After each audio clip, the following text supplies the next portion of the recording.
Днес ще ви обясня накратко как постбиотиците помагат на храносмилането и защо ги препоръчвам при запек, диария, тежест, подуване и след антибиотична терапия.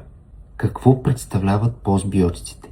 Това не са живи бактерии, а полезните вещества, които те произвеждат, като късоверижни масни киселини, органични киселини, ензими, антимикробни вещества, фрагменти от клетъчната им стена, както и много други.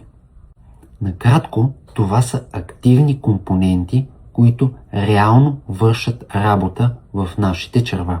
Но защо са толкова ефективни? Първо, регулират перисталтиката.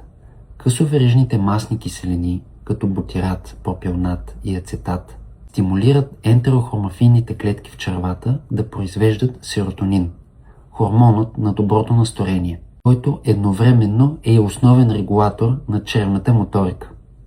При запек серотонинът я стимулира, а при диария я успокоява. Второ, подкрепя възстановяването на чревната бариера.